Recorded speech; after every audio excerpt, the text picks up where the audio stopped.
औज़ुबिल्लाहिमिनश्शैतानिर्रजीम बिस्मिल्लाहिर्रहमानिर्रहीम अस्सलाम वालेकुम। मैं सरफराज अहमद में आपकी खिदमत में हाज़िर हूँ और आज हम लेके आए हैं introduction and brief history of behavioural neuroscience. Behavioural neuroscience जो कि फिजियोलॉजिकल साइकोलॉजी भी जिसको कहा जाता है, ये हमारा एक इम्पोर्टेंट सब्जेक्ट है साइकोलॉजी के अंदर। इसमें आज हम आपके साथ डिस्कस करने जा रहे हैं इसका एक इंट्रोडक्शन और इसकी ब्रीफ हिस्ट्री कि ये क्या होती है। तो आइए आज इस लेक्चर का आगाज़ करते हैं और आपके साथ इसकी हिस्ट्री को डिस्कस करते हैं। सबसे पहले हम बात करते हैं जो टर्म है न्यूरोसाइकोलॉजी, इसका अपने इंग्लिश वर्जन के अंदर अभी ये रिसेंटली इसका ओरिजिन हुआ और क्योंकि ये एक नई अप्रोच है जो कि ब्रेन के स्टडी को रिप्रेजेंट करती है। तमाम जो लिविंग बीइंग्स का जो मास्टर माइंड है वो ब्रेन कंसीडर किया जाता है, क्योंकि ब्रेन जो है बेसिकली वो तमाम हमारे जो बिहेवियर के एस्पेक्ट्स हैं, मोलर से मॉलिक्यूलर से यानी समाल से जो है वो लाज तक तमाम उसको कंट्रोल्स करता है। मिलियंस ऑफ जो न्यूरॉन्स हैं, लाखों न्यूरॉन्स और जो ग्लीलियल सेल्स हैं वो इंटरेक्शन कर रहे हैं, फायरिंग उनकी कॉन्स्टेंटली हो रही है। उसके अलावा और इसकी वजह से हमारे जो ग्रॉस बिहेवियर्स हैं वो बन रहे हैं, जो हम डेली बेसिस पर देख रहे हैं और एक्सपीरियंसेस कर रहे हैं, वो किसकी वजह से हो रहे हैं? इसी ब्रेन की वजह से हैं। और ब्रेन में जो हमारा जो नर्वस सिस्टम है बेसिकली वो अपना किरदार अदा कर रहा है। तो इसकी जब डेफिनेशन पे हम बात करते हैं तो बिहेवियरल न्यूरोसाइंस जो है उसका aims to study brain behaviour relationship, यानी इसका जो मकसद है स्टडी का वो है कि ब्रेन और बिहेवियर के रिलेशनशिप को स्टडी किया जाए, जो कि यूटिलाइजिंग ऑल इस स्पेशलाइजेशन एंड मेथडोलॉजीज़, जो इसकी बिना पर इसकी तमाम जो स्पेशलाइजेशंस हैं और मेथडोलॉजीज़ हैं वो जिन पर मुश्तमिल है। तो इसको हम न्यूरोसाइकोलॉजी या फिजियोलॉजिकल साइकोलॉजी कहते हैं। जब हम हिस्ट्री की बात करते हैं न्यूरोसाइकोलॉजी या फिजियोलॉजिकल साइकोलॉजी की, तो सबसे पहले हम उसमें biological roots of physiological psychology देखते हैं। और इसमें जो बायोलॉजिकल रूट्स की जब हम बात करते हैं तो रेने डिस्कार्टीज़ का नाम जो उसकी स्पेकुलेशंस थी कि जो माइंड का किरदार है और ब्रेन का वो है कंट्रोल करना हमारे बिहेवियर को। अब ये हमें एक अच्छा एक स्टार्टिंग पॉइंट देता है फिजियोलॉजिकल साइकोलॉजी की हिस्ट्री के अंदर। डिस्कार्टीज़ के लिए जो एनिमल जो हैं वो एक मैकेनिकल डिवाइसेस थी। अब उनका जो बिहेवियर होता है एनिमल्स का, वो उनके एनवायरमेंटल जो स्टिमुलाई हैं उनके ज़रिए से कंट्रोल होता है। उनका जो व्यू है वो ह्यूमन बॉडी के, वो कहते हैं कि वो भी सेम है, यानी जैसे जानवरों का ह्यूमन बॉडी के लिए भी सेम है और ये इट वाज अ मशीन। तो वो कहता है कि ये एक मशीन है। तो रिएक्शंस जो होते हैं इस तरह के वो माइंड की जो पार्टिसिपेशन है उसमें रिक्वायर नहीं होते और ये ऑटोमेटिकली अकर होते हैं, और इसलिए उसने उनको रिफ्लेक्सेस का नाम दिया, यानी जो रिएक्शंस जो ऑटोमेटिकली अकर हो रहे हैं उसको उसने रिफ्लेक्सेस का नाम दिया। अब यहाँ से एक चीज़ और आपको हो जाती है कि रिफ्लेक्सिस का जो कॉन्सेप्ट था वो बेसिकली रेने डिस्कार्टीज़ का था। डिस्कार्टीज़ ने जो है वो एक ड्यूलिस्ट था और उसका जो बिलीव था कि हर जो पर्सन है उसके अंदर एक माइंड होता है, एक यूनिक जो ह्यूमन है वो एट्रीब्यूट करता है और इसका ताल्लुक जो है वो यूनिवर्स के लॉ से नहीं है, यानी कि ह्यूमन जो एट्रीब्यूट्स है, यूनिक ह्यूमन एट्रीब्यूट्स होते हैं वो, और ये इसका ज़रूरी नहीं है, इसका ताल्लुक जो है वो लॉज ऑफ यूनिवर्स से नहीं है। ये फर्स्ट पर्सन था जिसने सजेस्ट किया था कि एक लिंक जो है वो एग्जिस्ट करता है ह्यूमन माइंड के और इसकी जो फिज़िकल हाउसिंग है यानी और जो ब्रेन है बेसिकली उसके साथ, यानी इन दोनों का एक लिंक है जो कि एग्जिस्ट करता है ह्यूमन माइंड के और उसकी जो फिज़िकल हाउसिंग है और ब्रेन के दरमियान। ये एक लिंक बनता है जिसकी वजह से इंसान आगे परफॉर्म करता है। इसने नोट किया था कि जो ब्रेन है वो एक उसके अंदर जो है हॉलो चैम्बर्स होते हैं जिनको वेंट्रिकल्स कहा जाता है और वो एक फ्लूइड से भरे होते हैं। और उसका जो उन्होंने हाइपोथेसाइज किया था, उनका हाइपोथेसिस यह था कि जो ये फ्लूइड है वो प्रेशर के अंडर होता है। अपनी उस थ्योरी के अंदर उसने कहा था कि जब ये माइंड जो है वो डिसाइड करता है कोई भी चीज़ परफॉर्म करने का, किसी भी एक्शन को परफॉर्म करने का, तो ये क्या करता है, ये अपनी जो टिल्ट करता है जो पाइनल बॉडी है उसको एक पर्टिकुलर डायरेक्शन में, जैसे कि हम एक जॉयस्टिक जो होती है उसको जो डायरेक्शन में हम उसको कट कहते हैं, और इसकी वजह से जो फ्लूइड होता है वो फ़्लो करता है ब्रेन से उसकी जो अप्रोप्रिएट उसके सेट ऑफ नर्व्स होते हैं उनकी तरफ, और जो ये फ़्लो है फ्लूइड का वो एक जो है वो कॉजेज़ द सेम मसल कि वो इन्फ्लेट करे और मूव करे। ये बेसिकली उनका हाइपोथेसिस था। इसके अलावा साइंस के अंदर एक मॉडल जो है बड़ी सिंपल सिस्टम का वो काम करता है नाउन प्रिंसिपल्स के ऊपर, जो प्रिंसिपल जो उसूल पहले से बन गए हैं, और ये इस काबिल करता है कि ये एटलीस्ट कुछ चीज़ें जो है वो करे जैसा कि एक कम्प्लेक्स सिस्टम जो है वो परफॉर्म कर सकता है। तो गैल्विन जो है उसने फाउंड किया था कि जो इलेक्ट्रिकल स्टिमुलेशन होती है किसी भी जो फ्रॉग्स के नर्व्स की उसकी वो कॉज करती है कॉन्ट्रैक्शन ऑफ द मसल जिसके साथ वो अटैच होती है उस मसल के अंदर। तो जो कंट्रैक्शन होती है वो अकड़ होती है जब उनके हम नर्व्स को और मसल्स को जो है वो अलहदा कर दें उनके बाकी बॉडी पार्ट से अलहदा। तो इसलिए जो एबिलिटी होती है मसल्स की कांटेक्ट करने की और जो एबिलिटी होती है नर्व्स की उनको मैसेज भेजने की मसल्स को, वो जो है करैक्टराइज्ड होती है इन टिश्यूज़ के हवाले से। यानी इन ये टिश्यूज़ उनके जो है वो उसको करैक्टराइज्ड उसके करैक्टरिस्टिक्स को डिटरमिन करते हैं, करैक्टरिस्टिक्स देते हैं। थस तो हम कह सकते हैं कि जो ब्रेन है वो इन्फ्लेट मसल्स को इन्फ्लेट नहीं करता, उनको प्रेशराइज्ड जो है फ्लूइड के ज़रिए से नर्व्स के, यानी जो नर्व्स के अंदर जो जैसे पहले बात की कि उसके अंदर फ्लूइड होता है, जो फ्लूइड उनको डायरेक्ट करता है वो प्रेशर होता है, जो कि डिस्कार्टीज़ का हाइपोथेसिस था वो इसने मुस्तरद कर दिया गैल्विन ने। इसके बाद जॉन स्मोलर का नाम आता है, एक फोर्सफुल जो एडवोकेट थे एप्लीकेशन ऑफ एक्सपेरिमेंटल टेक्निक्स के और फिजियोलॉजी के। तो इनका जो डॉक्ट्राइन था वो स्पेसिफिक नर्व एनर्जीज़ के हवाले था। मुलर ने जो है ऑब्ज़र्व किया था कि तमाम नर्व्स, हत्ता कि तमाम जो नर्व्स हैं वो सेम बेसिक मैसेज को कैरी करती हैं, जिसको इलेक्ट्रिकल का इम्पल्स कहा जाता है। वो हम जो है मैसेज को परसीव करते हैं डिफरेंट नर्व से इन डिफरेंट वेज़। यानी कहने का मकसद ये है कि तमाम नर्व्स एक जैसा जो है मैसेज इलेक्ट्रिकल इम्पल्स जो है वो दे रही होती हैं, लेकिन हम जो एक मैसेज जो परसीव करते हैं वो डिफरेंट नर्व से डिफरेंट वेज में परसीव करते हैं। ये जो पोर्शन ब्रेन का जो रिसीव करता है मैसेज को ऑप्टिक नर्व से, वो इंटरप्रेट करता है उसकी एक्टिविटी को विजुअल स्टिमुलेशन के उस तौर पर, और हत्ता के जो उसकी नर्व्स होती हैं एक्चुअली वो जो है उसमें स्टिमुलेट कर रही होती हैं मैकेनिकली। इसके अलावा क्यों वजह इसकी ये होती है कि जो डिफरेंट पार्ट्स होते हैं ब्रेन के वो मैसेजेस जो है वो डिफरेंट मैसेजेस रिसीव कर रहे होते हैं डिफरेंट नर्व से। तो जो ब्रेन है वो उसको मस्ट बी फंक्शनली डिवाइडेड, उसको लाजमी तौर पर फंक्शनल डिवाइडेड होना चाहिए, और some part perform some functions while other parts perform others. यानी कुछ जो पार्ट्स हैं वो मुख्तलिफ फंक्शंस परफॉर्म करते हैं और दूसरे जो है वो मुख्तलिफ परफॉर्म। इसका सिंपली यह है कि ब्रेन का जो हर पार्ट है वो एक मुख्तलिफ जो फंक्शन है वो परफॉर्म कर रहा होता है।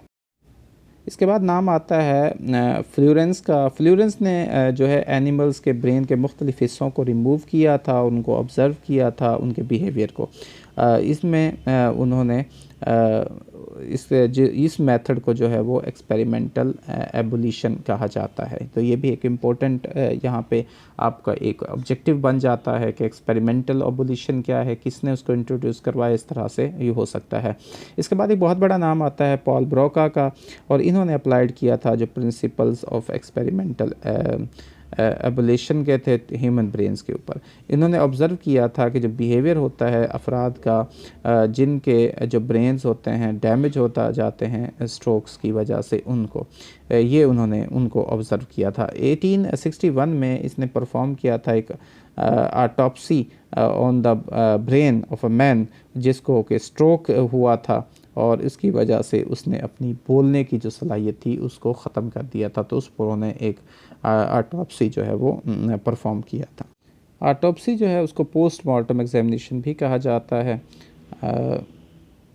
1870 में जर्मन जो फिजियोलॉजिस्ट थे गस्टिव फिश और उसके बाद एडवर्ड हिट्ज़िग उन्होंने यूज़ किया था इलेक्ट्रिकल स्टिमुलेशन को as a tool for understanding the physiology of the brain. इसके अलावा उन्होंने अप्लाई किया था वीक इलेक्ट्रिक करंट को एक्सपोज करने के लिए एक डॉग्स के जो ब्रेन की सरफेस थी उसको, और उन्होंने ऑब्ज़र्व किया उस जो है वो स्टिमुलेशन के इफ़ेक्ट्स को। इन्होंने फाउंड किया था कि जो स्टिमुलेशन होती है different portions of the specific regions की ऑफ द ब्रेन, वो उसकी जो है वो कॉज करती है contraction of the specific muscles on the opposite side of the body. अब हम जो है इसको रेफ़र करते हैं इस रीजन को एक प्राइमरी मोटर कॉर्टेक्स के तौर पर, और हम जानते हैं कि जो नर्व सेल्स हैं उनकी जो डायरेक्टली कम्युनिकेट करते हैं उनके साथ जो कि मस्कुलर कॉन्ट्रैक्शंस की वजह बन रहे होते हैं, उसको काज कर रहे होते हैं। इसके बाद हरमन वोन हेल्महोल्ट्ज़ की नाम आता है। इन्होंने एक डिवाइस किया था, एक mathematical formulation of the law of conservation of energy. इन्होंने इन्वेंट किया था ऑप्थेल्मोस्कोप, एक used to examine the retina of the eye, ठीक है। और इन्होंने डिवाइस किया था एक इम्पोर्टेंट और influential theory of colour vision और कलर ब्लाइंडनेस की। तो उस किसका नाम आ जाती है? हेल्महोल्ट्ज़ का नाम इसमें आता है, जिन्होंने थ्योरी ऑफ कलर विजन और कलर ब्लाइंडनेस की पेश की थी। और उन्होंने स्टडी किया था ऑडिशन, म्यूज़िक और मैनी जो फिज़ियोलॉजिकल प्रोसेसेस होते हैं उनको। हेल्महोल्ट्ज़ जो था was also the first scientist था जिन्होंने मेजर किया था speed of conduction through nerves, ये नर्व्स के ज़रिए जो स्पीड ऑफ कंडक्शन होती है उसको। और जो हेल्महोल्ट्ज़ जो है उन्होंने फाउंड किया था कि जो न्यूरल कंडक्शन होती है वो मच स्लोअर होती है, यानी तकरीबन ये ओनली अबाउट 90 फीट पर सेकेंड्स ये पाई जाती है, जो कि न्यूरल कंडक्शन है उसकी स्पीड जो है। इसलिए हेल्महोल्ट्ज़ का जो नाम है वो बहुत ज़्यादा कंट्रीब्यूशन है, हम इसमें कह सकते हैं कि जो हमारी न्यूरोसाइंस है, न्यूरोसाइकोलॉजी है उसके अंदर। जी, अगर हम मेजर कंट्रीब्यूटर्स का नाम बात करते हैं तो हिप्पोक्रेट्स का नाम आता है। इन्होंने कहा था कि जो ब्रेन है was the seat and centre of sensation, thoughts, emotions and judgement. मुस्लिम कंट्रीब्यूशन के हवाले से बात आती है कि इनका जो नाम आता है वो ब्रेन डाइसेक्शन के हवाले से है। इन्होंने उसकी डिटेल बयान की थी, मुस्लिम जो इसमें साइंटिस्ट थे उन्होंने, और उन्होंने उसके कवरिंग पार्ट्स को बयान किया था, और उसमें उसको जो प्रोटेक्टिव कवरिंग होती है ब्रेन की उसको उन्होंने उम्मुल दफ़ा का नाम, हार्ड प्रोटेक्टिव जो कवरिंग है उसको नाम दिया था। उसके बाद फ्रांस गॉल का नाम आता है, इनका भी बहुत बड़ा कंट्रीब्यूशन है। इन्होंने जो है वो कॉन्सेप्ट दिया था फ्रेनोलॉजी का। इसके अलावा कि इन्होंने कहा था कि ये जो फैकल्टीज़ होती हैं ब्रेन की वो इन सेंटर ऑफ द ब्रेन होती हैं, सेंटर्स में होती हैं। और इसके अलावा इन्होंने कहा था कि जो है क्रैनम्स जो होते हैं, बम्प्स ऑन द क्रैनम्स जो हैं, ये भी एक उनकी फॉर्मल थ्योरी का हिस्सा थे। इसके अलावा इन्होंने कॉन्सेप्ट दिया था कि जो दो हेमिस्फेयर्स होते हैं वो जुड़ते हैं, आपस में जॉइंट होते हैं, जो हमारा कॉर्पस कॉल्सम होता है उसके ज़रिए से। तकरीबन अराउंड 1800 जो है वो फ्लोरेंस जो है थे उन्होंने एग्जामिन किया था। फर्स्ट उन्होंने वन ऑफ द एक्सपेरिमेंट उन्होंने किया था ablation of avian brains. Ablation basically एक सर्जिकल प्रोसीजर होता है जिसमें कि टिश्यूज़ को अलहदा किया जाता है सर्जरी के ज़रिए से या कोई और लेस इन्वेसिव टेक्निक के ज़रिए से। एवियन जो है इसको, एवियंस का एक बर्ड होता है, एक बर्ड लाइक होता है या फिर फ्लाइंग क्रिएचर होती है, उसके ऊपर उन्होंने तजुर्बा किया था। इसके बाद इक्विपोटेंशियलिटी जो है एक थ्योरी है कि, और इसका जो कहती है कि जो ब्रेन है उसके अंदर एक कैपेसिटी होती है कि वो ट्रांसफ़र करता है अपनी फंक्शनल जब मेमोरी है from damage portion to the brain of the to other undamage portion of the brain, कि ये भी एक बहुत बड़ी इम्पोर्टेंट एक है थ्योरी थी जिसको हाइपोथेसाइज किया था, जो हाइपोथेसिस था कार्ल स्पेंस लेशले का, और ये उनका हिस्सा था, उनका जो लॉ है मैस एक्शन का, कि अगर एक ब्रेन का एक हिस्सा जो है अगर उसको डैमेज हो जाता है या इंजरी हो जाती है तो फिर उसके अंदर ये सलाहियत होती है कि वो अपनी जो फंक्शनल उसकी मेमोरी है उसको ट्रांसफ़र कर देता है उसके डैमेज पोर्शन को दूसरे हिस्से की तरफ। 1861 में जो थे पॉल ब्रोका, उसने प्रेजेंट किया था evidence for speech expression in specific brain area, कि जो एविडेंस उन्होंने दिया था कि स्पीच एक्सप्रेशंस के स्पेसिफिक ब्रेन एरियाज़ के, जिसको frontal motor areas of the for speech कहा जाता है, और ये एरिया जो है इसको ब्रोकाज एरिया के नाम से भी जाना जाता है, क्योंकि इसे को पॉल ब्रोका ने जो है वो प्रेजेंट किया था और उसको बयान किया था। 1868 में हॉगलिन्स जैक्सन ने प्रेजेंट किया था idea of differentiation of two types of language functions, यानी दो किस्म के जो लैंग्वेज फंक्शंस, उनके आइडिया ऑफ डिफ्रेंसिएशन को, एक उनका नाम था एक्सप्रेसिव और रिसेप्टिव। इसके अलावा इसने एलेबरेट किया था on a particular form of epilepsy, जिसको आज जो है वो जैक्सोनियन सीजर के नाम से जाना जाता है। इसके अलावा 1800 में वर्निक्स का जो नाम आता है, वर्निक्स के बहुत मशहूर वर्निक्स एरिया जो था वो बेसिकली वो प्रेजेंट किया था वर्निक्स ने, और उन्होंने प्रेजेंट किया था evidence for control of receptive speech in temporal lobe, जो हमारी टेम्पोरल लोब होती है उसके अंदर एक रिसेप्टिव जो स्पीच है उसको कंट्रोल करने की सलाहियत होती है, इस एरिया को इसलिए वर्निक्स एरिया कहा जाता है। बहुत सारे एमिनेंट नेम्स आते हैं जो कि जिन्होंने ब्रेन के ऊपर रिसर्च की उस वक़्त से लेकर उसमें नोबेल प्राइज़ लिया।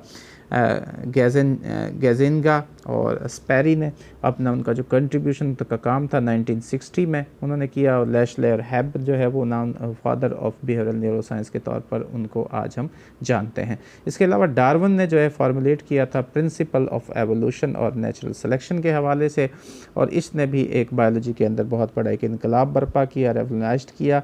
इन्होंने जो है नोट किया था कि जो हमारे सक्सीडिंग जो जनरेशन्स होती हैं, यानी आने वाली जो जनरेशन होती है, इंडिविजुअल मेंबर्स होते हैं स्पेशीज़ के, वो स्पॉन्टेनियसली अंडरगो स्ट्रक्चरल चेंजेस, उनके अंदर जो है वो स्ट्रक्चरल चेंजेस आती हैं, साख्ती तब्दीलियाँ उनके अंदर आती हैं। अगर इन चेंजेस को हम फेवरेबल इफ़ेक्ट्स जो हैं वो प्रोड्यूस करें तो ये परमिट करती हैं इंडिविजुअल्स को कि वो मोर सक्सेसफुली उनको रिप्रोड्यूस कर सकें, यानी उनके अंदर वो आ सकें। इसमें कुछ जो इंडिविजुअल्स होते हैं, इंडिविजुअल्स ऑफ स्प्रिंग्स होते हैं, यानी जो उनकी बाद में आने वाली नस्ल होती है वो इनहेरिट कर देती है उन फेवरेबल कैरेक्टरिस्टिक्स को, और अपने अंदर जो है उनको जो है वो मोर ऑफ स्प्रिंग्स उसमें जो है वो प्रोड्यूस हो सकते हैं। डार्विन की जो थ्योरी थी बेसिकली, इसका जो एम्फेसिस था वो था कि तमाम जो ऑर्गेनिजम्स के जो कैरेक्टरिस्टिक्स होते हैं, that all of an organism's characteristics, उसका जो स्ट्रक्चर है, इसकी जो कलरेशन है, उसका जो बिहेवियर है, उसके अंदर एक फंक्शनल सिग्निफिकेंस होती है। फॉर एग्जांपल कि जो स्ट्रॉन्ग टैलेंस होते हैं और शार्प जो बीक्स होती हैं वो ईगल्स की वो पोजेस करती हैं, परमिट करती हैं बर्ड्स को कैच और ईट प्रे, के वो अपने शिकार को जो है वो पकड़ सकें और उसको खा सकें।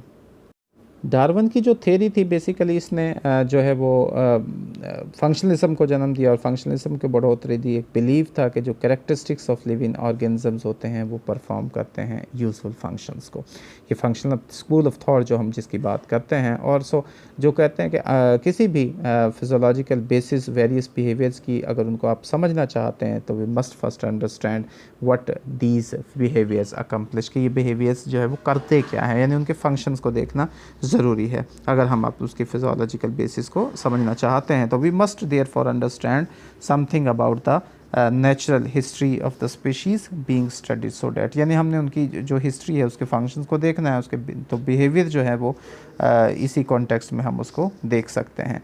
अब कहता है कि समझने के लिए किसी भी ऑर्गेनिज़म्स जो लिविंग ऑर्गेनिज़म्स हैं उनकी वर्किंग को हमें जो है उसके फंक्शंस को समझना ज़रूरी है। इसमें जो कॉर्नरस्टोन जिसको कहा जाता है इस थ्योरी का, वो है principle of natural selection. Briefly जब हम बात करते हैं ये is how the process work, कैसे ये प्रोसेस जो है वो काम करते हैं। एवरी जो sexually reproducing multi cellular organisms होते हैं वो कंसिस्ट रहते हैं लार्ज नंबर ऑफ सेल्स पर, और ईच जो सेल होता है वो कंटेन्स करता है क्रोमोसोम। जो क्रोमोसोम्स होते हैं वो बड़ी तादाद में होते हैं, कम्प्लेक्स मॉलिक्यूल्स होते हैं जिनके अंदर जो है वो जो रिसीव करते हैं फॉर प्रोड्यूसिंग जो कि रेसिपीज़ उनके अंदर होती हैं प्रोड्यूस करने की, और प्रोड्यूसिंग वो करते हैं वो प्रोटीन्स को, और जो सेल्स होते हैं उनके अंदर एक ज़रूरत होती है कि वो ग्रो करें, परफॉर्म करें अपने फंक्शंस को। साइंस इसमें जो इसके जो एसेंस है वो क्या है कि जो क्रोमोसोम्स होते हैं वो बेसिकली एक ब्लूप्रिंट्स होते हैं कंस्ट्रक्शन के, ठीक है, जो कि पहले हमें जैसे नक्शा तरतीब करते हैं, इसी तरह बेसिकली ये क्रोमोसोम्स जो होते हैं उनके अंदर ब्लूप्रिंट्स होते हैं, और जो उनकी एम्ब्रियोलॉजिकल डेवलपमेंट के लिए particular member of a particular species के हवाले से if the plans are alter, अगर हम इस प्लान को चेंज करते हैं तो एक डिफरेंट ऑर्गेनिज्म जो है वो प्रोड्यूस हो सकता है। यानी अगर हम इस ब्लूप्रिंट के यानी क्रोमोसोम्स के अंदर कोई चेंज लेके आते हैं तो हम इंडिविजुअल के अंदर जो है वो एक डिफरेंट ऑर्गेनिज्म जो है वो प्रोड्यूस कर सकते हैं। द प्लान्स अगर उसके अंदर हम अल्ट्रेशन में वो जाता है, यानी उसको चेंज किया जाता है, तो mutations occur from time to time, ठीक है, उसके अंदर म्यूटेशंस आती हैं। म्यूटेशन जो हैं वो एक्सीडेंटल चेंजेस होती हैं क्रोमोसोम्स के अंदर, स्पर्म्स के और एग्स के, जो कि एक दूसरे के साथ जब मिलते हैं और एक नए ऑर्गेनिजम्स में डेवलप होते हैं। तो ये तो था आज का हमारा लेक्चर। उम्मीद है कि इस लेक्चर की मदद से आपको हिस्ट्री जो है वो न्यूरो साइकोलॉजी की और फिज़ोलॉजिकल साइकोलॉजी की उसको समझने में आपको काफ़ी मदद मिली होगी। उम्मीद है कि आपको ये लेक्चर पसंद आया होगा। अगर आपको ये लेक्चर पसंद आया तो कमेंट्स ज़रूर कीजिएगा और इसको लाइक्स ज़रूर कीजिएगा। आपकी मोहब्बतों का शुक्रिया, आपके सुनने का शुक्रिया, आपने वक़्त दिया, इस लेक्चर को सुना। अल्लाह ताला से दुआ है कि अल्लाह ताला आपकी ज़िंदगी में आसानियाँ नसीब फ़रमाए, आपको कामयाबियाँ नसीब फ़रमाए और आपको आसानियाँ तक़सीम करने की तौफ़ीक़ नसीब फ़रमाए। आपका बहुत शुक्रिया, दुआ में याद रखिएगा। अल्लाह।